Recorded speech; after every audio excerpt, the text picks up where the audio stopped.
Alright guys, really happy with that last window. We picked up good wins over Mexico and America. Now we're back to the Argies and the Aussies. Now we should be able to handle Australia, just make sure we stay above them on those world rankings. Argentina should still be better than us, to be fair, but they are lower ranked than Mexico. So we might have a chance. So let's see if we can beat the Argies, but just make sure you beat Australia. Because that'd be, no one wants to see that. We do want to keep hold of these soccer ashes forever now, okay? So let's try our best against Argentina, but maybe just save a little bit in the tank to make sure we smash the Aussies. In the streets and the cities on fire. Hello everyone and welcome to episode number 161 of the New Zealand Builder Nation here on Shaun Does FM with both Cashmere Technical and the All Whites. Hope you're doing well, and coming up today we've got the last international window of 2039 that you guys will see on camera, and pretty similar to the one off the back of the World Cup last year. We take on Argentina and Australia in New Zealand, so if you're looking forward to that, then do remember to go down below, leave a thumbs up on the video, and if you haven't done so already and are enjoying the series here on the channel, also make sure to hit that subscribe button and turn that notification bell on as well. It is greatly appreciated. But at the end of last week, we did take on Auckland City in the Chatham Cup final, so if you missed that one, I'll leave a link to it over in the top right corner. As you can see, very comfy win there, 7-0, even with a pretty close to fully rotated team. We've done nothing off the back of that game at Cashmere Tech, nothing to update you guys on at club level in terms of that side of the save, so it does mean you can pretty much get stuck into this window coming up in today's episode, considering we took these teams on, as I said, off the back of the World Cup last year. It was a draw against Australia, 1 all. That was enough for us to keep the soccer ashes before we bet them properly for it a couple of months later, but a 4-2 defeat to Argentina, albeit we have done pretty well since then, going a bit more attacking with our mentality. Hopefully might be able to keep that one a bit closer when we take them on in the first friendly this time around. The order a little bit different to what it was back then, but off the back of that, our form has been pretty good, especially so far this year. A draw against Germany, backed up with wins over Paraguay, Mexico, and the USA, but this definitely looks like our toughest test, taking on a team who did come third at that World Cup last year, even though Mexico are actually ranked above them. Still, despite that defeat that we did hand to them, just a quick look, they are in 5th, Argentina, 2 spots below them, down in 7th, but we're there for the team that did finish 3rd at the World Cup. But obviously, it's Argentina. They've got some really good players by the looks of it, all of them at Chelsea. The captain, Adrio Salamona, who is the goalkeeper there, worth a lot and does look very good indeed, as you'd expect from Argentinian players, especially with 74 caps, and the vice-captain, also the key player, Gabriel Real, who's a midfielder, and he looked absolutely ridiculous. So we're definitely going to be outclassed here in this game, but hopefully might be able to find a way with our tactical nous, the good old 4-2-3-1 Gegenpress, to find a way to maybe take a result off them before we take on Australia, who our recent record against is pretty good these days. Cameron Schofield is in charge. Their captain is at Dortmund. Braden Jones, getting on a bit these days, is the right winger come striker, but definitely that's a bit more in line with the attributes of our players here. With the All Whites, vice captain is in Saudi, Paul Okong Ingsler. He looks a little bit better, honestly, but also is getting on a bit, albeit we can actually say that these days with quite a few of our All Whites. And the key player, Marco Gobbi, who is at Aber. I'm not too sure exactly where that club is. Also in Saudi Arabia. He looks okay, but to be fair, nothing better than some players we've got in the likes of Josh Pickering and George McDonald. So ideally, can somehow FM Argentina here, but really, that second game against Australia is the one where we are targeting a win. Thankfully, not many injury concerns going into this window, but one does carry over from Cashmere Tech. Marcus Vinicius has been injured for a little while now, and it means that he's missing for this upcoming window. So we're going to have to call up here Ollie McGoldrick to play defensive midfield in that balling midfielder role. Usually a centre-back is 10 caps with us here for the All Whites. To be fair, been a little while now since he's had an All Whites call-up, but it does look like he can do a decent job as a balling midfielder, and a lot better than the other options that were available. So Ollie McGoldrick comes into the squad for Marcus Vinicius, but apart from that, we're at full strength for this one. So hopefully can get some decent results, as I said, especially when we take on Australia, albeit quite a few players only recommended for 45 minutes. and they would be starting to Billy Debenham. That's a bit annoying because he's clearly these days the first choice goalkeeper. That means that John Chronopoulos from Western Suburbs will get a start in this game and possibly in the second one too against Australia. He'll get his first cap, the former American. Certainly not as good, hence why we need David Cifuentes to hopefully commit to the All Whites once he gets his 5 years in, which will be partway through next year. So hopefully that will help us with our goalkeeping situation, especially off the back of it earlier this year, the retirement of Alex Paulson. We did still pick Lucas Kelly-Hill, but to be fair, the next window where we take on some slightly weaker teams might drop him for someone like Josh Wilson from a few windows ago, just to get him a bit more familiar with how we do things here in the squad, because Kelly-Hill is going at the end of next season, so he's still available for about another 9 or so months, but probably need to start looking to move on there from Lucas Kelly-Hill, who will start this window because Simon Curtis, who usually starts there alongside Tyler Bindon at the back, is another of the players only recommended for 45 minutes. And also the same for Michael Cornelius-Beale, so it does mean that Sam Clark, despite the fact he's on a heavy workload, does need to start, but to be fair, that's not a bad combo alongside a former Kashmir Tech lad in Louis Evans. So those are the changes for us coming into this window here in September, but hopefully we can put up some cheek here and maybe push Argentina a bit closer than we did a year ago as we take them on from Sky Stadium. And here are the team sheets for this first friendly of the window where we take on Argentina. We ran through the changes before, but also Shaun Pearce comes in for Jamie Young, of course, these days at Kashmir Tech. He's on a heavy workload, and that means that we can bring Pearce into the team in his place. There are Argentina going quite attacking there with the 4-2-4. Hopefully can be a bit better than we were last year, because we would come home quite strongly late. We made those changes go more attacking like we're doing here from the get-go, but first highlight here does look like it might be in favour of the away team here, thrown right on the halfway line. They keep it down the right-hand side. Good tracking back there from Shaun Pearce to get that ball back for us. Now Kelly-Hill plays it back to Chronopoulos. Hopefully he won't let us down in goal, because definitely not the first choice, but unfortunately Debenham has been put on ice by Nashville these days. A long-range effort there from Argentina. I think that was Cornacini, but thankfully that one goes just over the bar. Not too sure if Chronopoulos would have got anywhere near that. We see the goal kick off the back of that. We take it short. Thankfully, do just keep the ball there down our right-hand side. We find Clark there, starts to make his way forward and picks out Justin Keat. Back to Clark McDonald. Lovely ball there for Shaun Pearce, who probably could have taken a touch or two there, tried to get inside the box, but took the shot on first time. Decent save there from the Argentina goalkeeper, and unfortunately nothing doing from the subsequent corner, so that's now a decent chance for both teams. We'll just see if Argentina do anything here on the counter-attack. They might. They put that one into the mixer, but thankfully Chronopoulos comes out and claims that one quite safely. And the early highlights continue. Now a corner here for Argentina. They put that one near post. A header on the end of that one, thankfully, just goes over the bar. A couple of chances now for both teams, but still locked up at 0. And we're gone for about 20 minutes off back of all those opening highlights in this game. For the next one, Argentina, the team here definitely on the front foot, and unfortunately they get a chance here, albeit George McDonald, nice rob there of the ball in midfield, starts to make his way forward, takes on the shot. Unfortunately, they closed that one down quite nicely there, did the Argentinians, and the shot there, I think, got tipped by the goalkeeper onto the woodworks. A couple of decent chances for us here to actually open the scoring in this game. Unfortunately, haven't taken them, and off the back of that, there is a free kick to Argentina. They float a ball there far post. Thankfully, Adam White can head that one away. Agatigre puts that into the mixer. We hit it clear, but unfortunately, third time lucky for Argentina. Urquiza will put that one away. At least I think that's how you say that name. But Agatigre, just want to make sure actually that's not a player we've had previously in the save, because the name does sound familiar, but the third time of asking, Escalante puts that ball into the mixer for Urquiza, who puts that one away, and they do take a 1-0 lead, just shy of half-time. There are the stats. To be fair,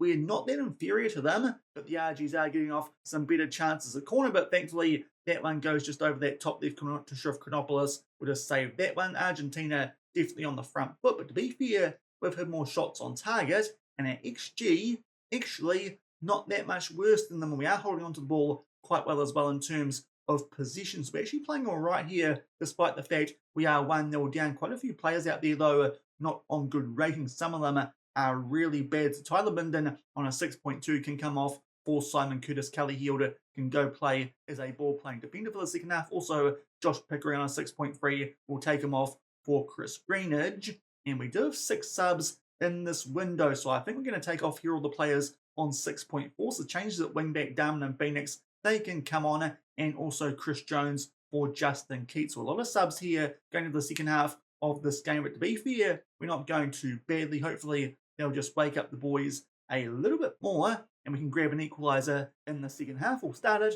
1-0 behind. And it's taken 20 minutes of the second half, but eventually the first highlight of it here is a corner in favour of Argentina, who have been all over us here in this half so far. Unfortunately, a chance there for us to do something on the counter-attack, but for some reason, we kick it straight to an Argentinian defender, and now they get a chance here to settle things back down in possession. Good bit in there from Shaun Pearce, unfortunately. Forced quite nicely for Sanchez, and goes out there to corner Shenny. Phoenix will bring him down.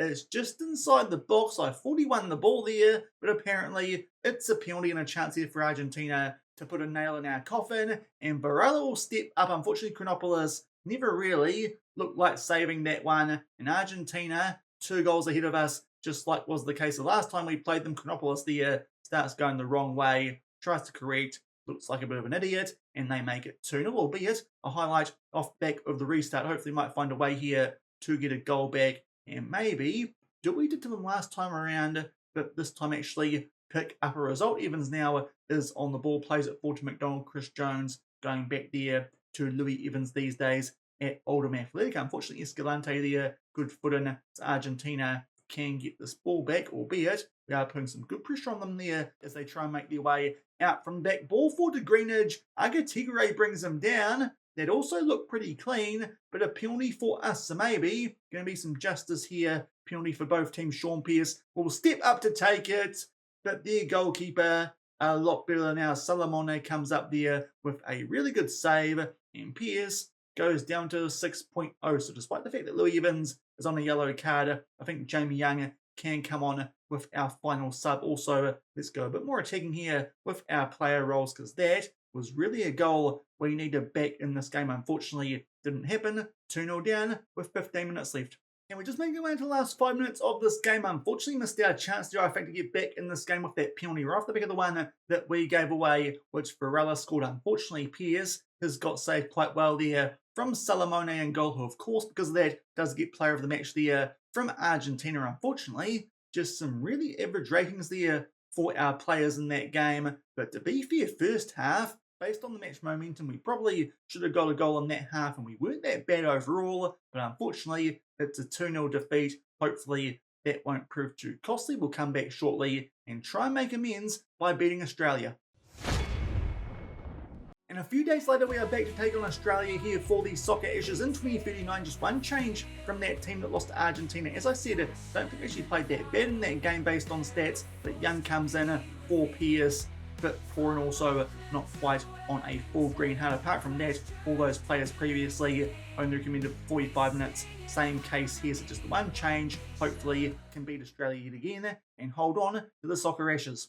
And just short of the 15-minute mark, we had the first highlight here of this game. Sam Clark went down to a red heart early, must have picked up a knock, but of course Beale only recommended for 45 minutes. Hopefully he can hold off until half-time and we can make a sub then. Unfortunately, he had the ball off that clearance from the Aussie goalkeeper, but they win it back down their left-hand side, albeit we actually get that one back there. In fact, it's their right-hand side. It was our left, but we get the ball out there to Keat. He just takes his time there, plays it back to Tressel Newton. Some good 1-2 work. Float that ball far post for Josh Pickering, and it's a sickening header. He's quite good at those. To be fair, that's the case with quite a few of our players in this save. Maybe that's just an FM24 thing. These balls that do get floated in are quite dangerous, but Tressel will pick up the assist there, and it's a good header from Josh Pickering at the far post. Thankfully, scoring goals in this one. We go 1-0 up early.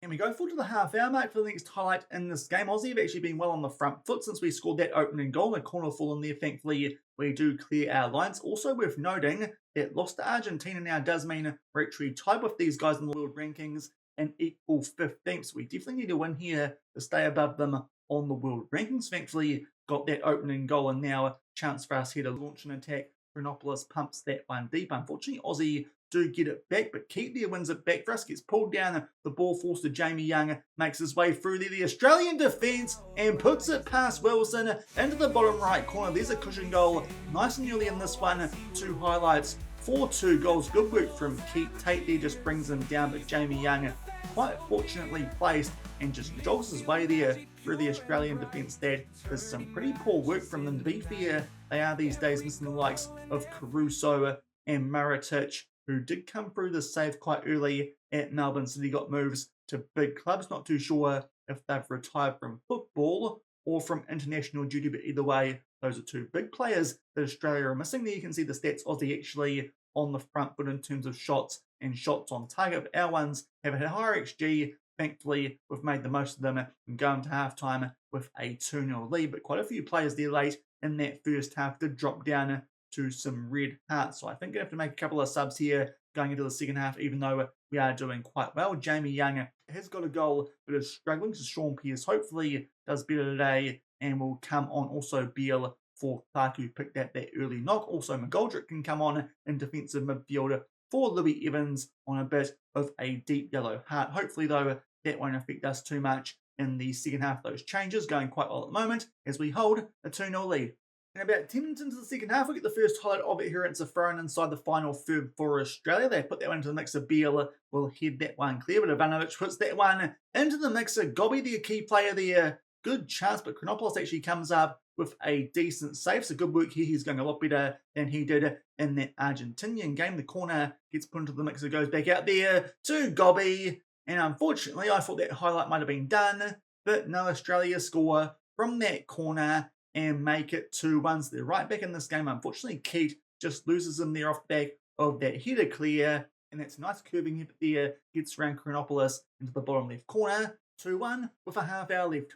And in fact, only a few minutes off back of that goal, which Australia did grab back. Now Justin Keith drops down to a 6.4. Still got 3 subs left, so Chris Jones can come on for him. Ollie McGoldrick going fairly, but no defensive midfield cover. So he's going to have to stay on the remainder of this game. A highlight does start off the back of that sub we are about to put through. Let's just see if it's a useful one or not. Nian Kuru there with an interception plays that infield to Pearce. Now Kelly healed it out there to Pearce McGoldrick on that yellow card to keep, for some reason, Tresor not making the run. Interception. Australia now a good chance here on the counter-attack. Todorovsky, that's a good tackle from the Nkuru, thankfully not a penalty, and we'll see if this highlight continues. It doesn't. 2-1 with 25 minutes left. And only a few minutes off the back of that previous sub, now it's time here to make our last couple. 2 players down to red hearts. Josh Pickering will bring on Chris Greenidge for him. That's now both our goal scorers off, and also the Nkuru playing well, but just like Pickering on a red heart. So Martin Diamond will come on with our final sub as we make our way